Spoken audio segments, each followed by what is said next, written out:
If you're a keen runner, you've most likely been told to do some other exercises other than just running. If you feel you've plateaued, or you want to take your running to the next level, or you're really interested in reducing injuries, these moves will be excellent for you. But before we start, just a couple of tips to think about before you set out on your run. One of the key things is alignment and making sure that we're as balanced as possible. Do you always wear your music player or your phone on the same side of your body? Every time you go for a run, try switching it to the other side of your body. Likewise, if you carry a water bottle, throughout your run, switch it from one hand to the other. So the first exercise we're going to do is a footwork exercise. So it's a rise and fall through the foot. This is going to encourage the muscles to strengthen within the feet. It's going to help with your balance and your control from the push-off stage of running to the landing of the running stance as well. You can use something for balance. Balance is not important in this. It's more about the actual exercise through the foot. So we're going to lift one leg completely off of the floor and the other foot is going to be the working foot. So we're going to lift up onto the toes and then lower back down, but not quite all the way. And then lifting up again and lowering back down. So you just want to imagine there's an eggshell underneath your heel and you don't want to squash the egg. You want to do about 15 to 20 repetitions of this and do it quite slowly. You're also going to feel the work through the leg. Good for the calf muscles. This one's quite nice to do on the edge of a step. Don't fall off though.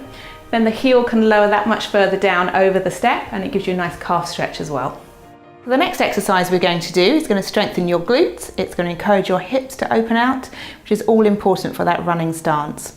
So we're going to bring one leg up to what we call our tabletop position or 90-90 position. So we've got a right angle at the knee and a right angle at the hip joint. So from there we're going to lift up the pelvis and the back off of the floor, lifting up to the ceiling. Then we lower back down and we continue on. So we lift and we lower. As we lift, you want to think of the hip opening out, and as we lower, the hip closing back up. You want to do about 8 to 10 repetitions, remembering to do both sides. When you get really good at this, you can do it with the arms just hovered off of the floor, which just challenges your stability a little bit more.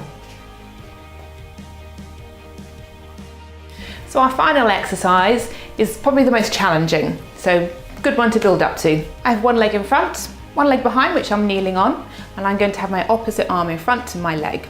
I'm going to push through the heel of my front leg and I'm going to come up into a standing position and raise the leg that was behind me in front. Then I'm going to reverse it and come back down and swap the arms back over. Just check the alignment of the legs.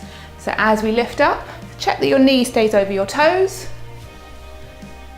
and the same as we come back down. You want to do 8 to 10 repetitions on one side and repeat on the other. So when you've mastered that exercise and you want to increase the challenge, you can do so by not coming quite all the way down in between.